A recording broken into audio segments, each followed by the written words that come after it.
Capítulo 9.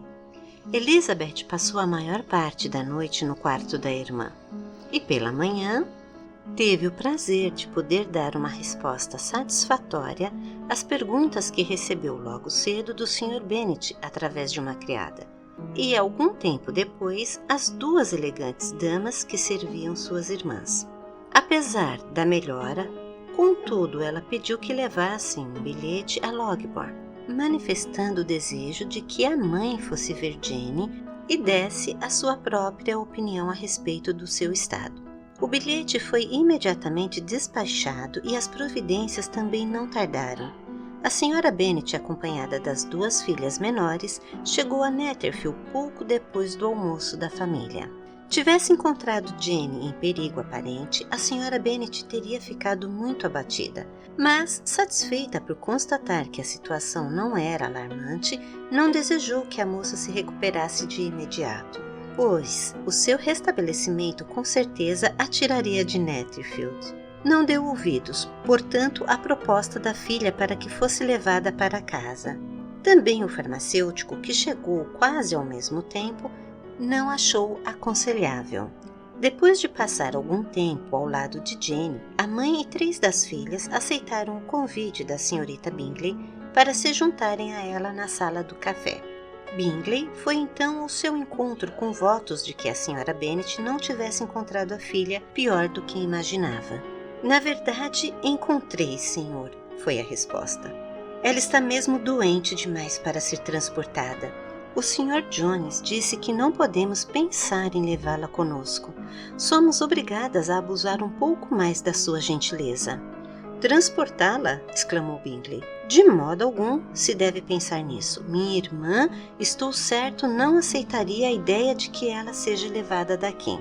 Ah, pode ter certeza, minha senhora, disse a senhorita Bingley com fria cortesia, de que a senhorita Bennet receberá todos os cuidados possíveis enquanto permanecer conosco. A senhora Bennet não poupou agradecimentos. Tenho certeza, acrescentou ela, de que se não fosse por tão bons amigos, não sei o que lhe teria acontecido, porque ela está mesmo muito doente e seu sofrimento é grande, embora o enfrente com a maior paciência do mundo. Que é como sempre age, porque seu temperamento é, sem exceção, o mais adorável de que já tive notícia. Sempre digo às minhas outras meninas que elas não são comparadas a Jane. Ah, o senhor tem aqui uma sala muito agradável, Sr. Bingley, com uma encantadora vista para a alameda de entrada. Não conheço um só lugar na região que se compare a Netherfield. O senhor não pretende abandoná-la às pressas, espero, ainda que só tenha alugado por pouco tempo. Tudo o que eu faço é feito às pressas, respondeu ele. Portanto, se eu me decidir a sair de Netherfield, é provável que eu faça em 5 minutos. No momento, entretanto, considero-me perfeitamente instalado aqui. Esta é exatamente a ideia que eu fazia a seu respeito, disse Elizabeth. A senhorita começa a me compreender, não é verdade? Exclamou ele, virando-se para ela. Ah, sim, compreendo-o muito bem. Eu gostaria de tomar isso como um elogio, mas temo que seja lamentável ser assim tão transparente. De fato, quando é o caso, o que não significa que um caráter profundo e intrincado seja mais ou menos respeitável do que os que são como o seu. Lizzie! Exclamou a mãe. Lembre-se de onde está e não comece com esse seu comportamento selvagem que você se permite ter em casa. Eu não sabia, continuou Bingley imediatamente, que a senhorita era uma estudiosa de personalidades. Deve ser um estudo interessante. E é, mas personalidades intrincadas são as mais interessantes. Elas têm pelo menos esta vantagem. O campo, disse Darcy, deve, em geral, oferecer poucos objetos para tal estudo. Entre os habitantes do campo, o ambiente em que as pessoas se movem é um tanto confinado e invariável. Mas as próprias pessoas mudam tanto que sempre há algo novo a ser observado em cada uma delas. É isso mesmo, exclamou a Sra. Bennet, ofendida pela maneira com que ele se referiu aos habitantes do campo. Posso lhe garantir que no campo esse tipo de coisa acontece tanto quanto na cidade. Todos ficaram surpresos e Darcy, depois de olhar para ela por um instante, afastou-se em silêncio. A Sra. Bennet, que imaginou ter obtido sobre ele uma vitória esmagadora, levou adiante o seu sucesso.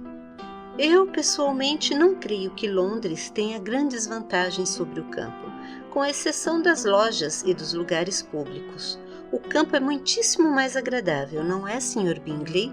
Quando estou no campo, respondeu ele, nunca desejo deixá-lo, e quando estou na cidade, acontece-me mais ou menos a mesma coisa. Cada local tem suas vantagens e posso ser tão feliz num canto como no outro. Claro, porque o senhor tem boa índole, mas aquele cavalheiro, olhando para Darcy, pareceu considerar que o campo não tem qualquer valor. Na verdade, mamãe, a senhora está enganada, disse Elizabeth, enrubescendo com a atitude da mãe. A senhora compreendeu muito mal o Sr. Darcy. Ele quis apenas dizer que não havia tão grande variedade de pessoas a ser encontrada no campo quanto na cidade, com o que a senhora não pode deixar de concordar. Sem dúvida, querida, ninguém disse isso. Mas quanto a não haver muita gente nesta região, acredito que há poucas aldeias maiores do que a nossa. Sei que frequentamos 24 famílias. Nada além da consideração por Elizabeth poderia fazer com que Bingley mantivesse a compostura. Sua irmã era menos delicada e dirigiu os olhos para Darcy com um sorriso bem expressivo. Elizabeth, numa tentativa de dizer algo que desviasse os pensamentos da mãe, perguntou então se Charlotte Lucas havia estado em Longbourn desde que ela saíra. Sim, ela passou ontem com o pai. Que homem agradável é Sir William, não é mesmo, Sr. Bingley? Um homem tão distinto, tão elegante e amável. Ele sempre tem algo a dizer a todos. Esta é a minha definição de boas maneiras. Pessoas que se consideram muito importantes e nunca abrem a boca estão totalmente equivocadas. Charlotte jantou lá? Não, ela preferiu ir para casa. Imagino que precisavam dela para os bolos de carne. Eu, pessoalmente, Sr. Bingley, sempre mantenho criados que saibam cuidar do próprio trabalho. As minhas filhas são educadas de modo muito diferente, mas cada um é juiz do que faz. E as meninas Lucas são excelentes moças, posso lhe garantir. É uma pena que não sejam bonitas. Não que eu considere Charlotte assim tão feia, mas enfim, ela é muito nossa amiga. Parece-me uma jovem muito agradável. Oh, meu caro, e é, mas o senhor deve reconhecer que ela é muito feia. A própria Lady Lucas já me disse isso muitas vezes, invejando a beleza da minha Jane. Não gosto de me vangloriar de minha própria filha, mas para ser honesta, Jane não se vê muita gente mais bonita do que ela. É o que todos dizem, não confio em minha própria parcialidade. Quando Jane estava com apenas 15 anos, havia um senhor em casa de meu irmão, Gardiner, na cidade, tão apaixonado por ela que minha cunhada estava certa de que ele lhe faria uma proposta antes que viesse embora. Mas ele não fez, talvez por achá-la jovem demais. Ainda assim, escreveu para ela alguns poemas e eram muito bonitos. E assim terminou seu interesse, disse Elizabeth com impaciência. Muitos foram, imagino eu, os que se superaram da mesma forma. Pergunto-me, quem foi o primeiro a descobrir a eficácia da poesia para afastar o amor? Acostumei-me a considerar a poesia como o alimento do amor, disse Darcy. De um grande amor, um amor sincero, sólido, pode ser. Tudo nutre o que já é forte. Mas, quando tudo não passa de um leve e tênue interesse, estou convencida de que um bom soneto faria com que morresse a míngua. Darcy apenas sorriu, e a pausa geral que se seguiu fez com que Elizabeth tremesse de medo de que sua mãe se expusesse ao ridículo outra vez. Gostaria de falar, mas não conseguiu pensar em algo para dizer. E depois de alguns instantes de silêncio, a Sra. Bennet começou a repetir seus agradecimentos ao Sr. Bingley por sua gentileza com Jane, com desculpas por incomodá-lo também com Lizzie. O Sr. Bingley foi sinceramente cortês em sua resposta e fez com que sua irmã mais moça também o fizesse e dissesse o que a ocasião pedia. Ela cumpria seu papel sem muita cordialidade, mas a senhora Bennet estava satisfeita e logo depois pediu a carruagem. A esse sinal, sua filha mais moça se adiantou. As duas meninas tinham estado cochichando entre si durante toda a visita e, como resultado, a menor deveria cobrar do Sr. Bingley a promessa que fizera em sua primeira ida ao campo e de dar um baile em Netherfield. Lydia era uma mocinha decidida e bem desenvolvida para os seus 15 anos, de aparência graciosa e atitudes bem-humoradas, a favorita da mãe, que por afeto a haviam apresentado à sociedade cedo demais. Era bastante impulsiva e tinha uma espécie de autoconfiança natural que, com a atenção dos oficiais a quem a recomendavam os bons jantares do tio e suas próprias maneiras agradáveis, se transformara em segurança. Era, portanto, a indicada para se dirigir ao Sr. Bingley a propósito do baile e, sem rodeios, cobrar-lhe a promessa, acrescentando que seria a coisa mais vergonhosa do mundo se ele não a cumprisse. Mas a resposta dele a este súbito ataque foi um deleite para os ouvidos de sua mãe. Estou inteiramente disposto, garanto-lhe, a manter meu compromisso, e quando sua irmã se restabelecer, a senhorita me fará a gentileza de escolher o dia do baile, mas por certo não terá vontade de dançar estando ela doente. Lydia declarou-se satisfeita. Oh, claro! Será muito melhor esperar até que Jane esteja bem e então será bem provável que o Capitão Carter esteja de volta a Meryton. Quando o senhor tiver dado o seu baile, ela acrescentou, insistirei para que eles também deem um. Direi ao Coronel Forster que será uma vergonha se ele não o fizer. A senhora Bennet e filhas partiram então, e Elizabeth voltou no mesmo instante para perto de Jane, deixando seu próprio comportamento e o de sua família como assunto de comentários das duas moças e do Sr. Darcy. Este último, entretanto, não foi convencido a se juntar às censuras a ela, a despeito de todas as ironias da senhorita Bingley a respeito de seus belos olhos.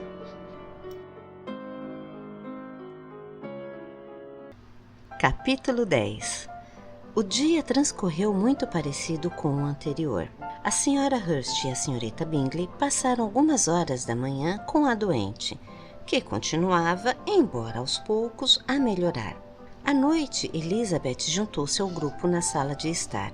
A mesa de Lu, porém, não se repetiu. O Sr. Darcy escrevia e a senhorita Bingley, sentada perto, observava o progresso de sua carta, interrompendo-o diversas vezes com recados para sua irmã. O Sr. Hurst e o Sr. Bingley jogavam piquet e a senhora Hurst os observava.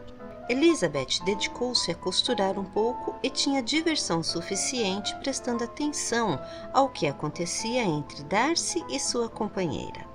Os inúmeros comentários da moça, fossem a respeito de sua caligrafia ou de como eram niveladas as linhas por ele escritas, ou sobre o tamanho da carta, somadas à absoluta indiferença com que seus elogios eram recebidos, formavam um curioso diálogo que em tudo confirmava sua opinião a respeito de cada um.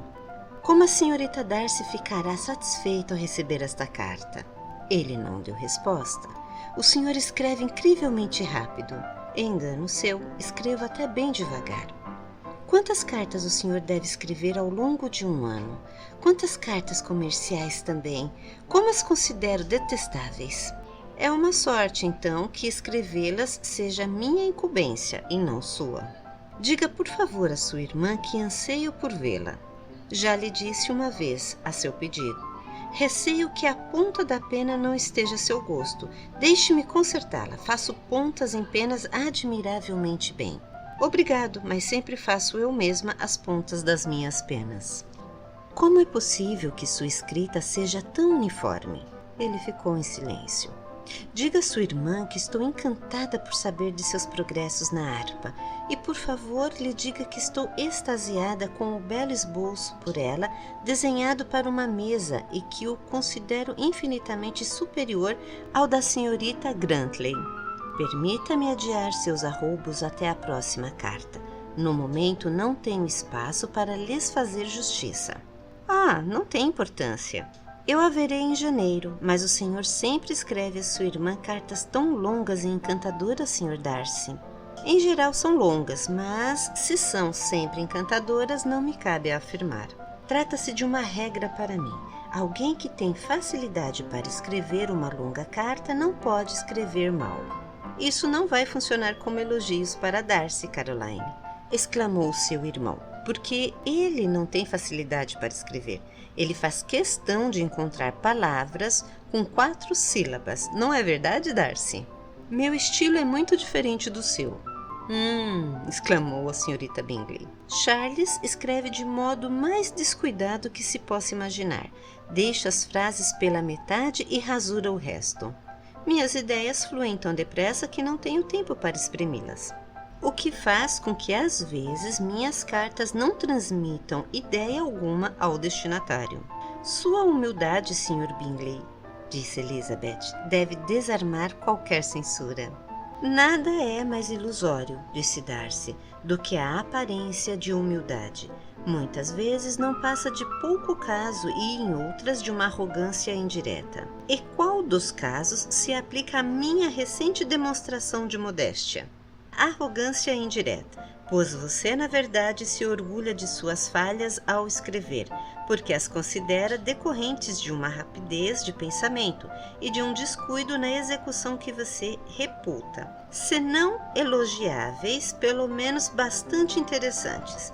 A capacidade de fazer algo com rapidez é sempre muito apreciada por quem a possui, e com frequência sem qualquer atenção à imperfeição da execução. Quando você disse hoje pela manhã à senhora Bennet que se algum dia resolvesse sair de Netherfield, iria embora em 5 minutos, sua intenção era a de que isso fosse uma espécie de panegírico, de elogio a você mesmo. E, no entanto, o que há de tão louvável numa precipitação que pode deixar incompletos assuntos importantes e não oferecer qualquer vantagem real para você mesmo ou qualquer outra pessoa? Ora, exclamou Bingley, isso é demais. Lembrar-se a noite toda de todas as tolices ditas pela manhã. E, além do mais, palavra de honra, acredito que o que eu disse a meu respeito seja verdade, e disto estou certo neste momento. Pelo menos, em assim sendo, não assumi a atitude de precipitação inconsequente, apenas para me exibir diante das senhoras. É provável que você acredite, mas de modo algum estou convencido de que você partiria com tanta afobação. Sua conduta dependeria do acaso, tanto quanto a de qualquer homem que eu conheça. E se quando você estivesse cavalgando, um amigo dissesse: Bingley, você deveria ficar até a próxima semana, você com certeza ficaria. Você com certeza não iria. E diante de outra frase, poderia ficar mais um mês. Suas observações apenas provaram, exclamou Elizabeth, que o Sr. Bingley não faz justiça a seu próprio temperamento. O senhor mostrou-o agora sobre um ângulo muito melhor do que ele mesmo havia feito. Fico-lhe extremamente grato, disse Bingley, por converter as palavras do meu amigo num elogio à mansidão da minha natureza, mas temo que lhes esteja dando uma interpretação na qual ele sequer pensou, pois a opinião deste cavalheiro a meu respeito seria sem dúvida melhor se eu, em tais circunstâncias, respondesse com um redondo não e partisse o mais rápido possível. Consideraria então o Sr. Darcy perdoada a inconsequência da sua intenção inicial pela sua insistência em mantê-la? Honestamente, não lhe posso dar uma boa explicação. Darcy deve falar por si mesmo. Você espera que eu justifique opiniões que decidiu me atribuir, mas que nunca admiti ter. Supondo que assim fosse, entretanto, para nos mantermos coerentes com a sua interpretação, Senhorita Bennet deve lembrar-se de que o amigo que lhe sugeriria a volta para casa e o adiamento de seus planos apenas sugeri que assim fosse e pediu-lhe que assim fizesse, sem apresentar argumento algum a favor do seu pedido. Ceder com presteza, com facilidade, à persuasão de um amigo não tem qualquer mérito aos seus olhos. Ceder sem convicção não é elogio ao discernimento de ninguém. Parece-me, Sr. Darcy, que o senhor não dá qualquer importância à influência da amizade e do afeto. A consideração pelo solicitante faria muitas vezes com que alguém cedesse prontamente ao que lhe foi solicitado, sem esperar por argumentos que o justificassem. Não falo apenas de casos como o que o senhor imaginou para o Sr. Bingley. Talvez possamos até mesmo esperar que tais circunstâncias se apresentem antes de discutir a propriedade de seu comportamento. Mas, em casos genéricos e corriqueiros entre dois amigos, quando um deles deseja que o outro altere uma decisão de pouca relevância, pensaria o senhor mal dessa pessoa por aquecer ao desejo sem esperar ser convencida por argumentos? Não seria aconselhável, antes de prosseguir neste assunto, determinar com maior precisão o grau da importância que deve ter tal solicitação, assim como o grau de intimidade existente entre os pares? Mas com certeza, exclamou Bingley. Vamos ouvir todos os pormenores, não nos esquecendo de comparar alturas e tamanhos, pois isso, senhorita Bennet, dará à discussão mais peso do que se pode imaginar. Asseguro-lhe que, se Darcy não fosse um camarada tão alto em comparação a mim, eu não o trataria com a metade da deferência com que eu o trato. Declaro não conhecer sujeito mais apavorante do que Darcy, em determinadas ocasiões e em lugares, sobretudo em sua própria casa e num domingo à tarde, quando ele não tem o que fazer. O Sr. Darcy sorriu, mas Elizabeth imaginou perceber que ele estava um tanto ofendido, e com isso conteve o riso. A senhorita Bingley, bastante irritada com a indignidade de que Darcy fora alvo, apresentou seus calorosos protestos ao irmão por dizer tanta bobagem. Percebo sua intenção, Bingley, disse o amigo. Você não gosta de discussões e quer encerrar esta. É possível. Discussões são muito parecidas com brigas. Se você e a senhorita Bennet quiserem adiá-la até que eu esteja fora da sala, ficarei muito grato. E você poderá então dizer de mim o que quiser. Acatar o seu pedido, disse Elizabeth. Não é para mim qualquer sacrifício. E o Sr. Darcy faria melhor terminando sua carta. O Sr. Darcy aceitou o conselho e terminou a carta. Estando completa a tarefa, ele pediu à senhorita Bingley e a Elizabeth a gentileza de um pouco de música. A senhorita Bingley encaminhou-se com certa pressa para o piano e, após um polido oferecimento a Elizabeth para que se apresentasse em primeiro lugar, que a outra recusou com a mesma polidez e maior sinceridade, sentou-se. A senhora Hurst cantou com a irmã e, enquanto estavam ambas assim ocupadas, Elizabeth não pôde deixar de observar, enquanto folheava alguns livros de música que havia sobre o instrumento, que com alguma frequência os olhos do Sr. Darcy se fixavam nela. Era-lhe difícil imaginar que pudesse ser objeto de admiração de um homem tão importante. Por outro lado, que ele a olhasse por não gostar dela seria ainda mais estranho.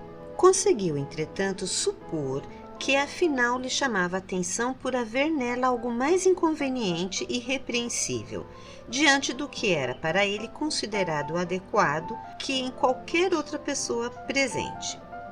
Tal suposição não a magoou, gostava muito pouco dele para se preocupar com a sua aprovação.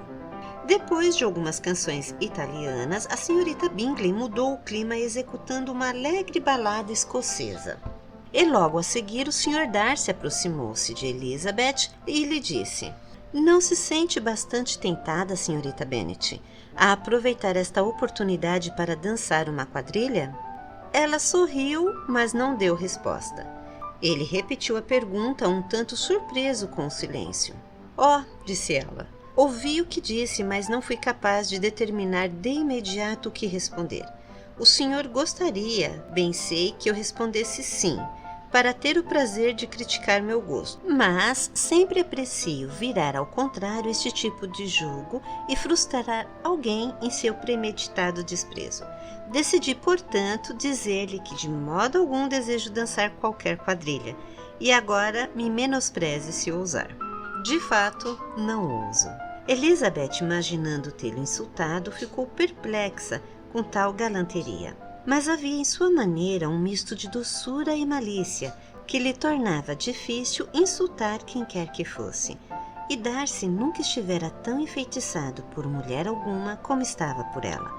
Ele realmente acreditava que não fosse a inferioridade dos parentes da moça estaria correndo perigo.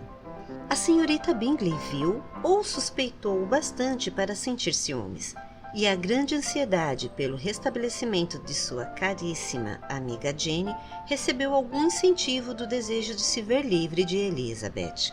Tentava com frequência provocar em Darcy antipatia por sua hóspede, falando a respeito de um suposto casamento entre ambos e planejando a felicidade dele em tal aliança.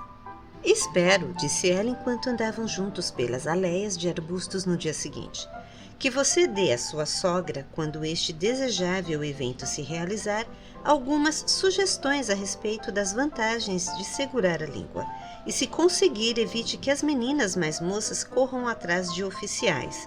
E se posso mencionar assunto tão delicado, faço o possível para refrear aquele pequeno tom beirando a arrogância e a impertinência que possui a sua dama.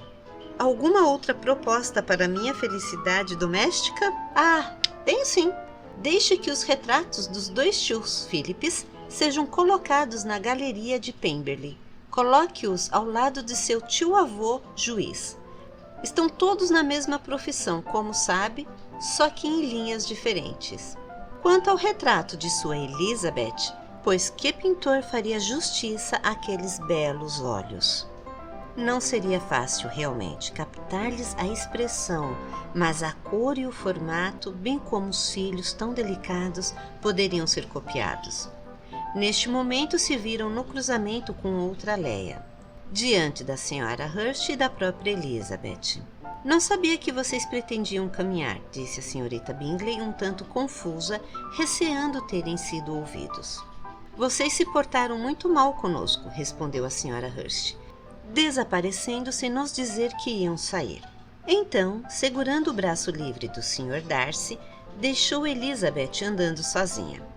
O caminho só permitia a passagem de 3 pessoas. O Sr. Darcy percebeu a indelicadeza e no mesmo instante disse: esta alleia não é larga o suficiente para o nosso grupo. Deveríamos ir pela Alameda. Mas Elizabeth, que não sentia a menor vontade de continuar com eles, respondeu rindo: Não, fiquem onde estão. Os 3 formam um grupo encantador e parecem perfeitos assim. Uma 4ª pessoa estragaria todo o quadro. Até logo. Afastando-se feliz, alegrando-se enquanto caminhava com a esperança de estar de volta à sua casa dentro de 1 ou 2 dias. Jane já se recuperara o bastante para desejar sair do quarto por algumas horas naquela noite.